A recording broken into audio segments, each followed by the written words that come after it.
All right. Welcome in to the Hoops Rehab Show. Eric, that's it. It's a wrap. It's a wrap. They tried. They had no Luka. It's over.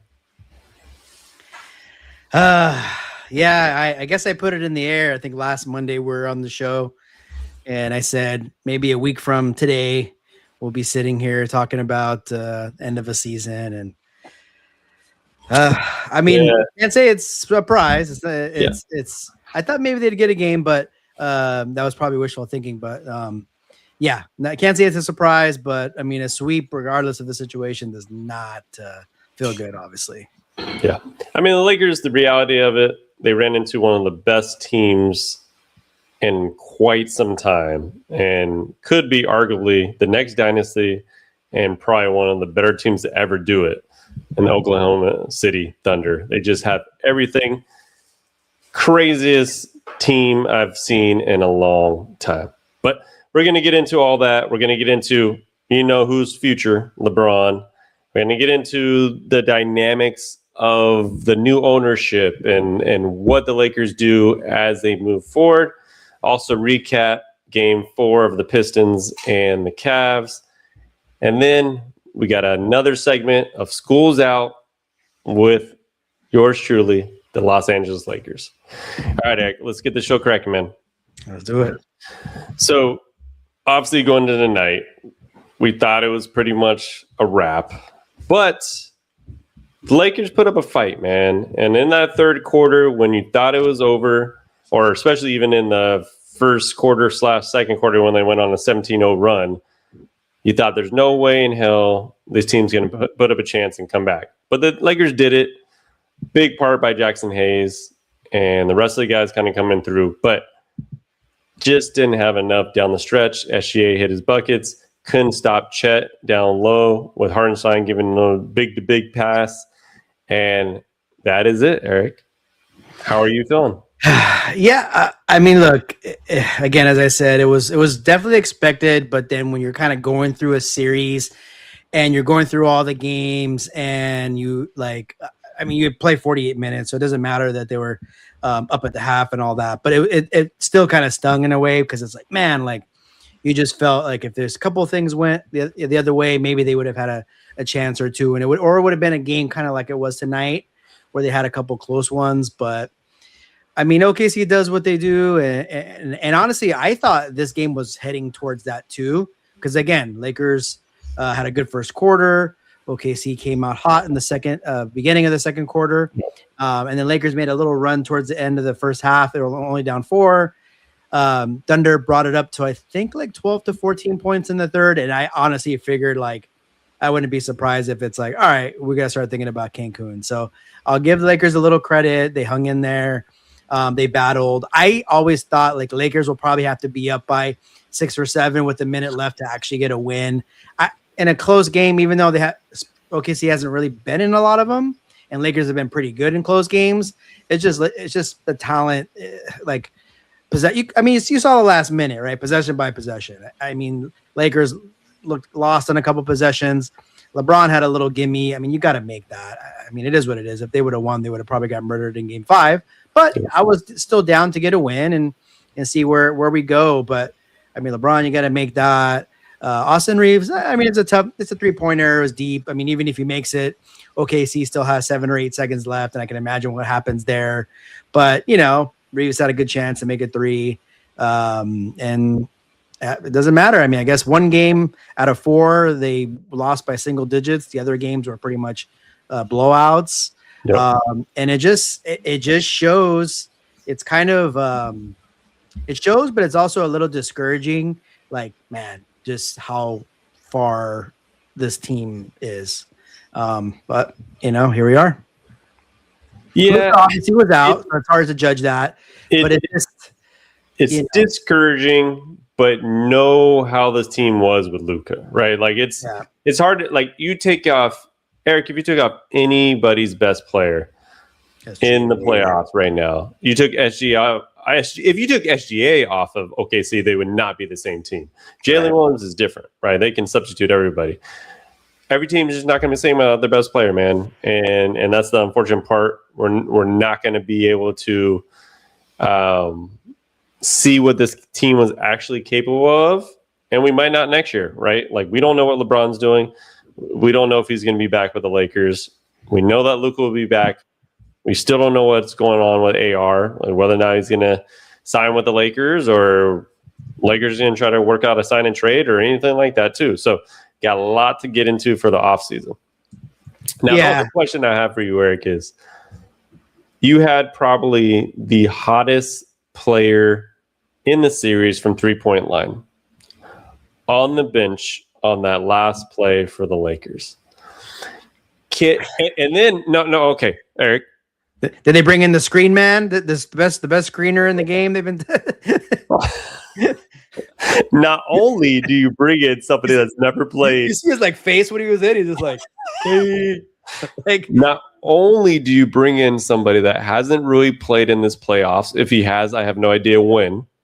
In Maxi Kleber, please tell me there is some sort of understand. I know it doesn't matter at all. It's over. It's 4-0. Yeah, but I don't know if you're trying to outthink somebody, or it just doesn't make any sense when you're literally the hottest 3-point shooter ever in the playoffs right now, ever. Literally, yeah. Literally the best 3-point shooter in the playoffs is not in the lineup in that possession. I don't know.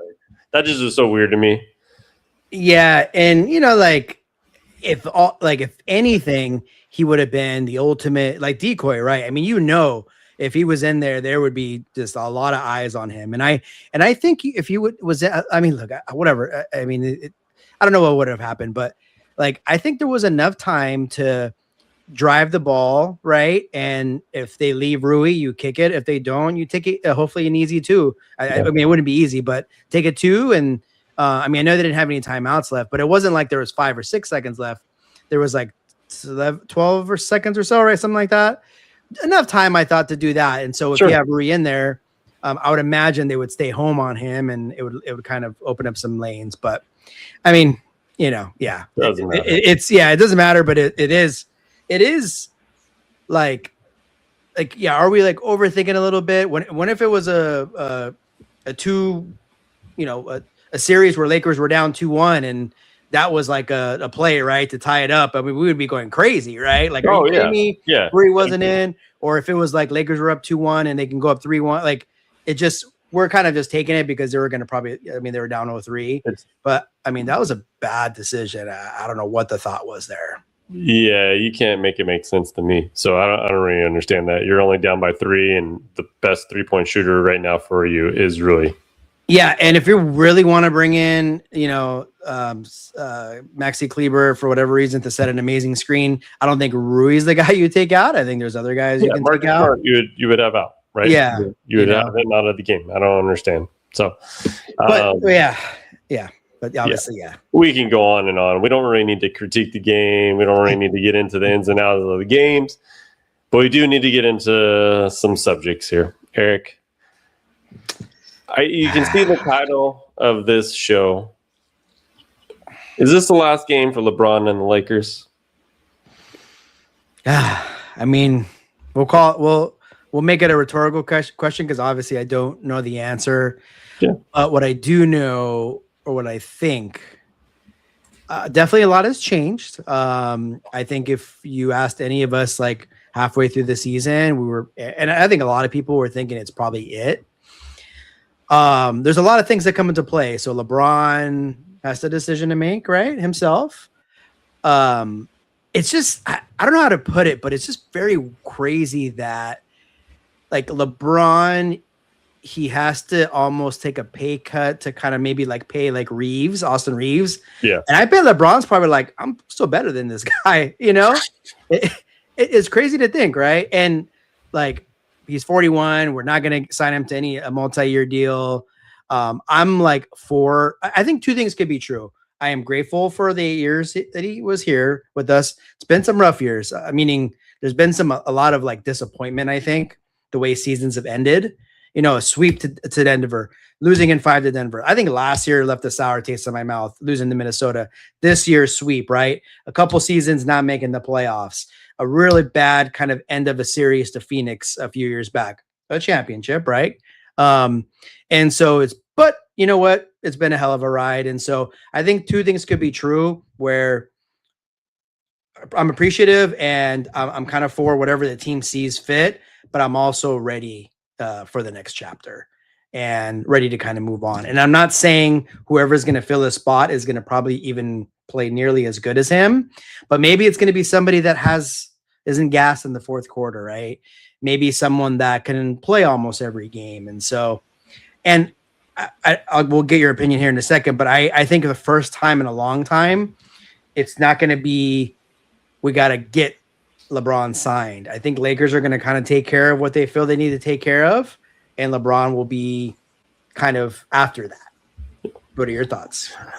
Yeah, I mean, for me, man, I look at March and I look at what this team could have been. They're 15-2. Obviously go play OKC and get kind of blown out. But anyways, in that game, you lose Luka and AR. And I feel like, especially how they had it rolling as him as the third option and how comfortable he was in that, it gives you hope like what that could look like next year, right? Obviously, the biggest equation to it is him taking less money, right? Regardless, is they're going to have to fill out this roster with playable players. You can't have the Dalton Connects. You can't have the Jared Vanderbilts. You can't have all these guys on your bench that are taking up space that can't be played in the Western Conference, right? OKC, you can go 12 deep any damn given night, right? I mean, I saw Wiggins out there. I forgot he was on the damn teams, and he just came and played in the first half for some reason, right? So, and he was kind of big, like what, last playoffs or like kind of something? He was big last couple of years, actually. So you're going to have players, and they can't be cap strong by signing him to obviously getting like $50 million, I think, is out of the equation. Yeah. And I don't think he's not getting that anywhere. You know what I'm saying? So like, even if he goes to Cleveland or he goes to Golden State, he's not getting that money. It's not coming out of nowhere. And then you look at the teams with cap space, he's not going to Memphis or Chicago or wherever all these places are. He's not going to do that. So the reality is, for him, is likely the Lakers is his best destination as far as getting money and his role. However, I do think there's a good chance he would want to go home to Cleveland, go to the Eastern Conference, where I would say it's a little easier to kind of come out of the Eastern Conference. Mm-hmm.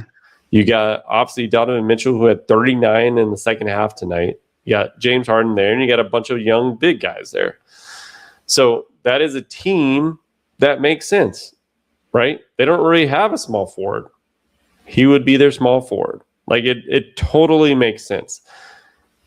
They're in a state where they would have to do something like a sign and trade. Yeah. Right. And I mean, if I'm a Laker fan and I know that I'm going to lose LeBron to Cleveland, I want Jared Allen so bad on this roster in a sign and trade that I'd be comfortable with that.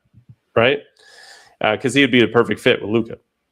Yeah. And AR. So I think it's going to come down to Cleveland, Lakers.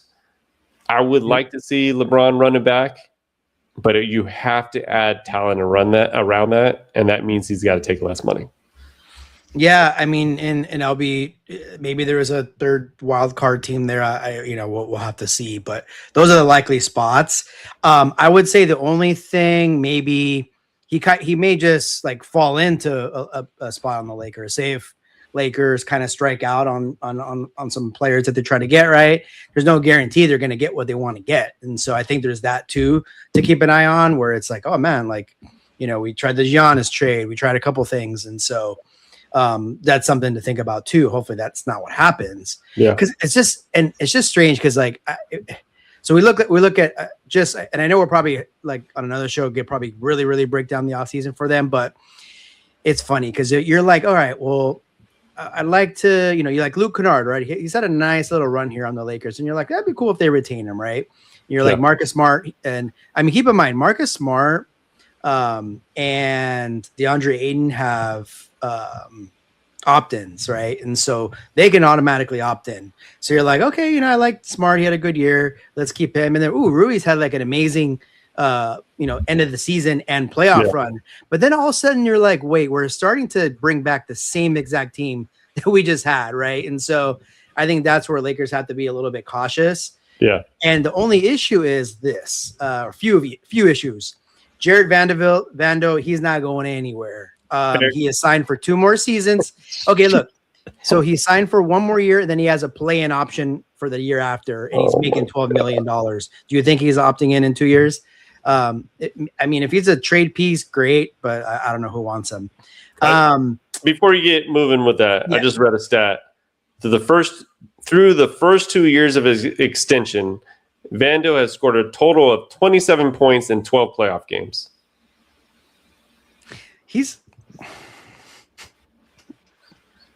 Can we just end the show right now?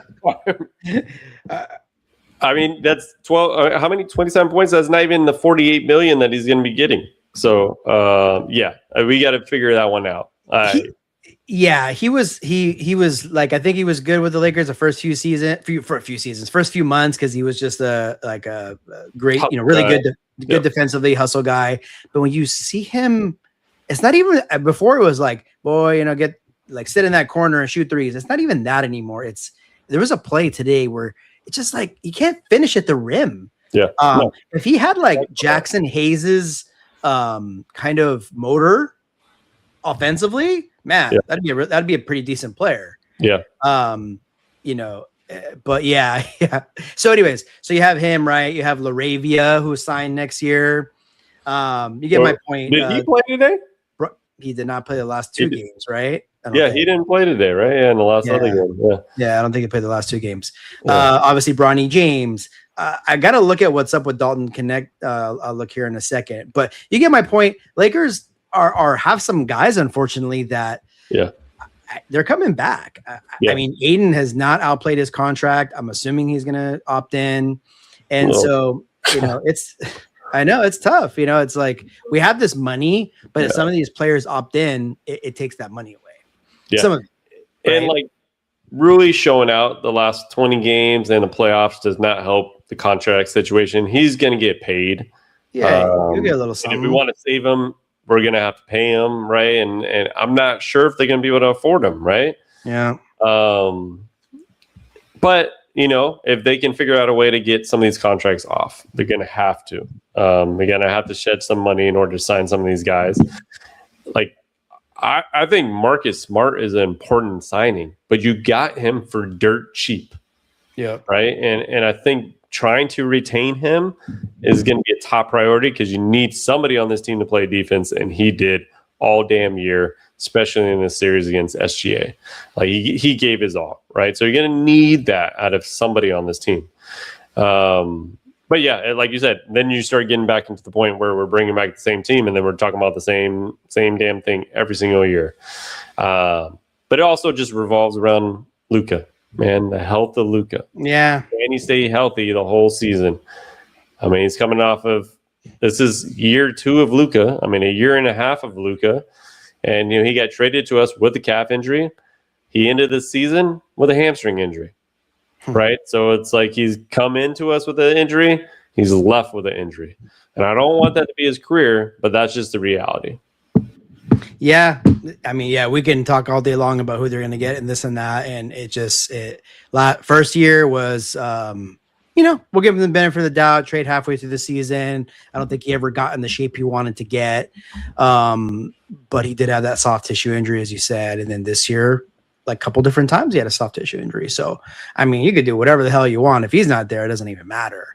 And I just want to point out too, you're never going to hit on your draft pick or all your draft picks, right? I mean, there's teams that miss players. You draft people that are high, low, some that are, you draft them low and they surprise you. But I mean, the picks of Hood Schifino and Dalton Connect, those couple seasons in a row, Max Christie before that. Max Christie is actually decent, but they traded him for Luka. Yep. But my point is, the last few years, some of their draft picks, these are guys that you would hope that would be in the rotation and be young and right. And so that's kind of hurting them too. Yeah. You got Thiero this year, and we don't really know what we got there, right? He was injured most of the year and looks athletic, but you don't know that much beyond of what we saw.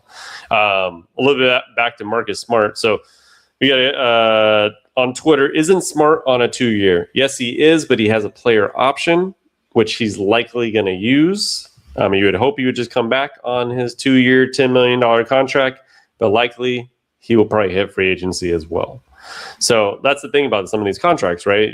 They look good on the Lakers' end, but if they outplay them, they're going to likely decline the player option and test free agency. Yeah, yep. You'll have an opt out, gosh, I don't even want to think of his name anymore. DeAndre Ayton. Yeah. So they both have opt outs. Now, if you do want to opt out, you would hope Marcus Smart would opt in. Yep. And so we'll see. A lot of work to be done. I don't think it's gonna. I know it's like there's a lot of heat on this summer, but it's realistically it's probably not going to all happen in one summer. But hopefully we see something kind of trending where we get some young guys, get some youth. I think like the big man has to be really one of the first things they look at, and just kind of go from there. And the elephant in the room is the Austin Reeves situation. And we talked about it. Obviously, it's great that he probably could have just like missed the playoffs, and I don't think anybody would have said something. So he gutted it out. Don't get me wrong. And he did some good things tonight. He did some good things. Game 2, he did some good things. But I mean, we can kind of see there's some flaws. Like I think you texted me about just his strength, and he gets kind of pushed around a little bit, and defensively, if he goes into the lab this summer, there's 2 things he needs to work on: his physical strength on the court and not get pushed around, and obviously not being a liability on defense. Because AJ Mitchell was literally looking for him anytime he could. Get him on the screen, boom. Oh, shit, Austin Reeves on me, game. It's pretty bad. I barely knew about this guy. You've seen him throughout the season, but we made him look like an all-star. And he's got to figure out a way to not be that liable on defense. And I think he can. I just think he's got to put a precedent on his summer about addressing his defensive lapses and figure out if that's a strength issue, it's a quickness issue, whatever it is, he's got to get better at it. Just like you work offense, you need to work defense. Yeah, I mean, he has to, because when we're whole and hopefully things are working out great, there's Luka, and we've talked about it. I mean, Luka and Austin Reeves are in there, and so I think Luka's like a decent kind of like team defender, but he's not going to be he's going to be picked on too, right? And so when you have 2 of your top players, like maybe just not that athletic, and not great on defense. I mean, it's just the cards that were dealt. Obviously, you'll take any kind of undrafted player like Austin Reeves to turn out the way he did. Sure. But here we are. We're at a crossroads where you're gonna have to put a lot of resources into him. It's gonna keep you from maybe getting other things. And so obviously you can't lose him for nothing. And I mean, if the deal is right, I'm for it. Either to sign him to a decent deal or trade, but realistically, he knows what his value is. He knows he could probably hit the market and probably get a max contract with Brooklyn or something, right? Yeah. And so that's for another day, but obviously a tough way to end the season. They had a great first round, and they had a surprise win in that first round. But OKC is just too damn good. Yeah. They're gonna be an interesting team in the next round. But we got that San Antonio Minnesota series where it's just back and forth. You think it's going to be San Antonio, but man, I will not count out Minnesota in these playoffs. But regardless, I don't see anybody stopping OKC this year. I think they're repeating. I said it from the beginning. They are skilled at every position. and possession, essentially. Yeah. I mean, seriously, it's just like they go on runs like I've never seen a team. Turnover, 17-0 run. Turnover, 8-0 run. It's just so quick, so much firepower, and it defeats a team. Like, you can see the Lakers, they gritted it out tonight and they went after it, but they were so defeated towards the end when they had, a couple turnovers which they shouldn't have, or they gave up that Chet dunk. You can see obviously LeBron just looking around for somebody to help out, but nobody's really going to help out at that point. So, yeah. Yeah. Go ahead. I was just gonna say, there was like a point like middle of the fourth where like OKC puts in Caruso, Lou Dort, obviously SGA, and I'm like, all right, you guys go ahead and try to score on this lineup, and they just like they're so good, made it hell, and yeah, they're so good. And going back to like just real quick before like, I mean, I don't know who's gonna win that Minnesota San Antonio series. I really hope San Antonio wins because I think that's the only chance we have at a decent series in the Western Conference Finals. Yeah, I think we saw already what's going to happen last year with Minnesota, in particular this year, especially in OKC. Yeah. But the problem with Minnesota is they're so beat up that by the time, even if they win this series, when they get it to OKC, man, OKC is going to be off a week off of rest. Another week off. Their chops, they're going to whoop the shit out of them in that first game. It's going to be so bad. So that's my only, like, I love what Minnesota's doing. I respect it. I want to see Ant move forward, but I feel like the better matchup, everybody wants to see it. San Antonio, Wemby, young versus young, superstar versus superstar. That is your finals. So, Yep. All right. So we're going to get into a lot with the Lakers in future episodes. Obviously, we got a whole off season now, so there's going to be a lot of talk about it. You're going to hear a lot of rumors. Giannis, LeBron, where are we going? AR. But we got to move on, and we got to get to the rest of the playoffs. So, Eric, we got another series finally. We got 2 series that are over, and we got 2 series that are at 2-2. Yep. And it seems that Detroit and Cleveland are just exchanging winning on their home court. So where do you see this series now? Because I feel that Donovan Mitchell getting so hot in that second half where he scored 39 damn points in the second half lit a fire in him. And I feel like he's been a little bit on the I get 19, I get 20 something, maybe I'll get a 30. But this was the game that he needed to have. And I wonder if he'll parlay it going into game 5 and if anybody will win on the road there. Yeah, definitely not surprised. So Cleveland is 0-5 on the road in the playoffs, and they're 6-0 at home. So they're obviously haven't, their play has not traveled, and so Detroit still got to feel decent about having 2 of the 3 at home. And I don't know how to I was just thinking like if there was a series where it'd be like two home games and then 2 home games would be this one, and so. Donovan Mitchell, obviously we're kind of waiting for a game like this. Harden played pretty well too. They went on a real night. It was close. I think Detroit was actually up at half. They're up by 5 or 6. And there was a third quarter run in particular in this series. And it was like, I think it was, maybe a 17 or 18-0 run. And that's what really separated the 2 teams. And then in the fourth, Detroit at the very end, they made a little bit of a run to kind of make it close. But that's what I'll be waiting to see. Can Cleveland play nearly to their capabilities or the way they've been playing at home in Detroit? Now, history as far as the playoffs go this year, it says no, because they're 0-5, as I said. But I think, in my opinion, winner of game 5, goes ahead and finishes it in game 6. So for me, game 5 is obviously key. For sure. Yeah. And, Detroit's got, if they go 7, they got 2 of the next 3 pretty much at home. Yeah. My problem with Detroit from the beginning is I just don't think they have that number 2 guy that can really, if Cade is struggling, if anybody else to step up, they don't have that. They have a couple of people that can have some nice games, like Karis LeVert had a nice game tonight, right? But that's not reliable. And Cleveland does, right? You can get Harden to go off, you can get Mitchell to go off, and you can get Mobley to have a pretty good game. And I think there's just more star talent there.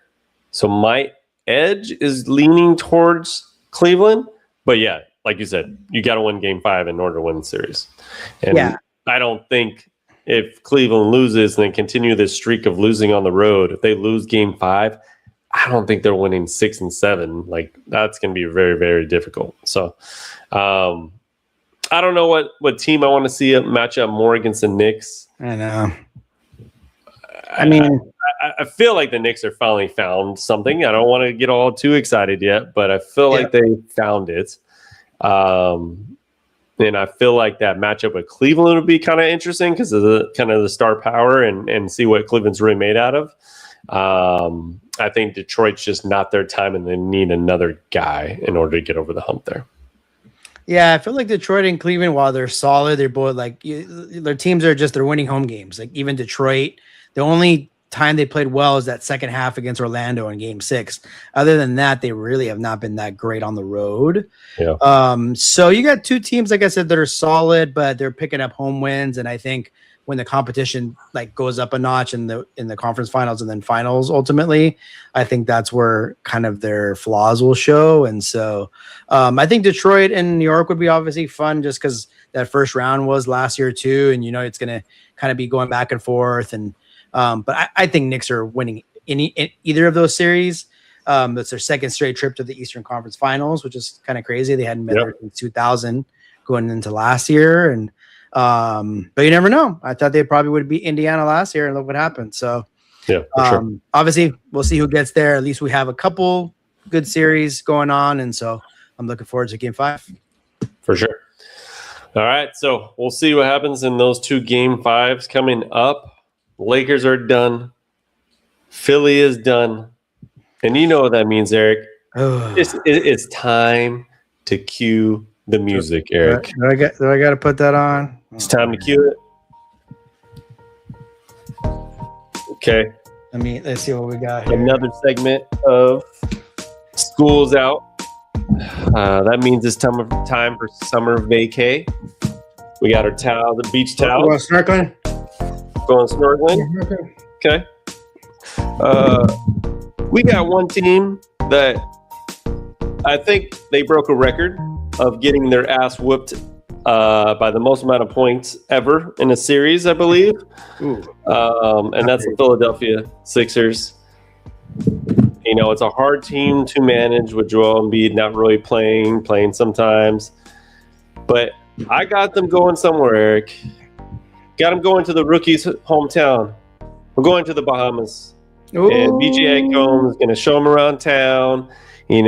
Try to get some health for Embiid. Make sure Paul George is not taking any drugs that he's not supposed to be taking. But yeah, that's where they're going to the Bahamas, Eric.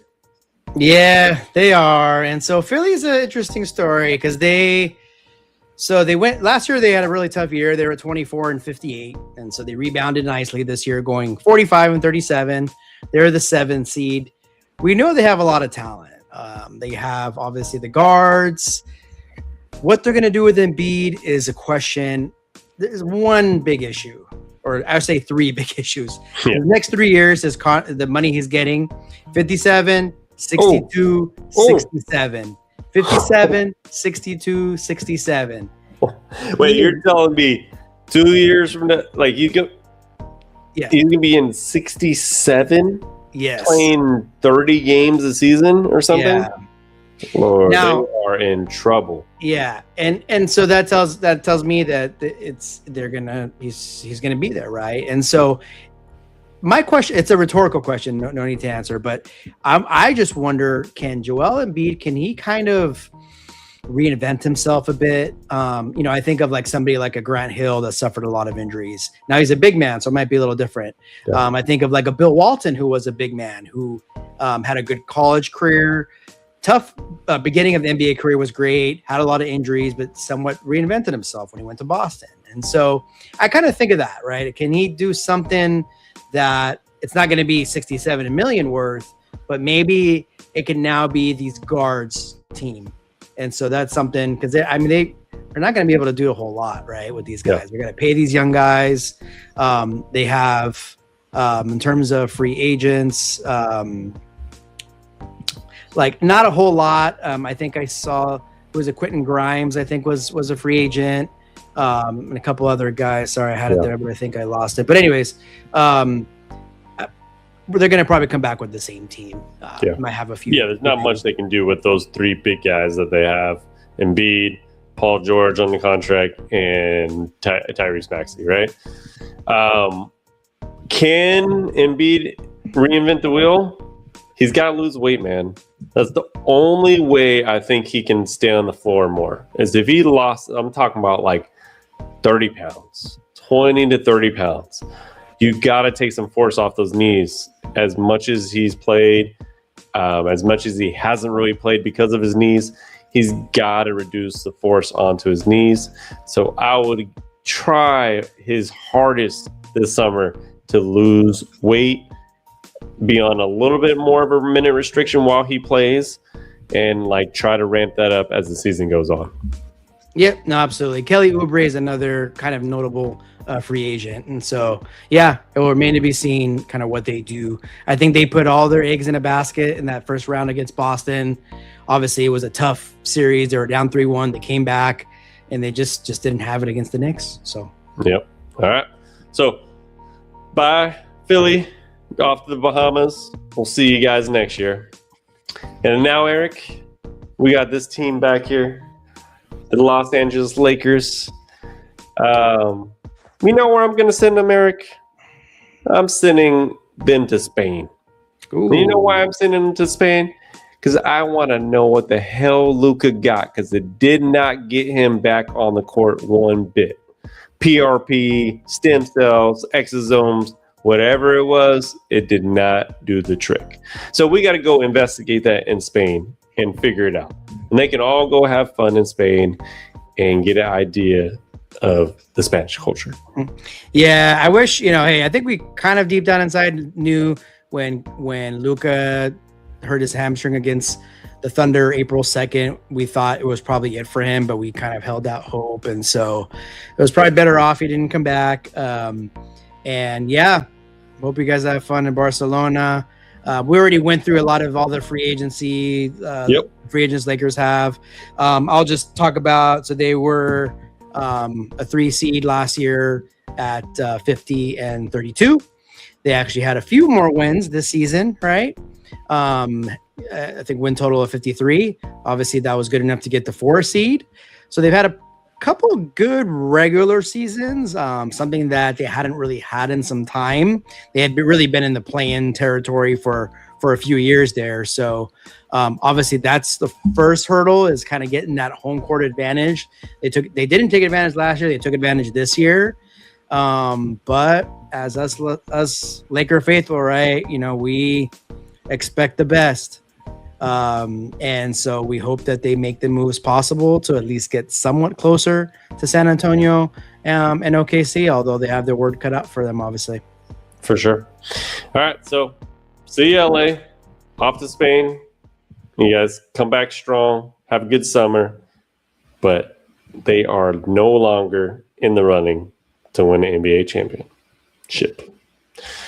And you know what it means to be a top 3 seed, right, Eric? You know who's left? You got the Knicks, 3 seed. You got OKC, a 1 seed. And Eric's stat of the year, stat of every year. How many teams have won a championship that are top three seeds in the NBA? So going into this playoff, 77 of 79. Yes, sir. So most likely we're going to have the Knicks. Let's say if we have Detroit, let's say if we have San Antonio and OKC, it's a guarantee for it to continue. And, for sure. Yeah. It's usually in the NBA, when you have a 7-game series, usually the better team, and higher seed often wins. Yep, definitely. All right, I'm gonna get to one of these questions right here. We talked about it in the show.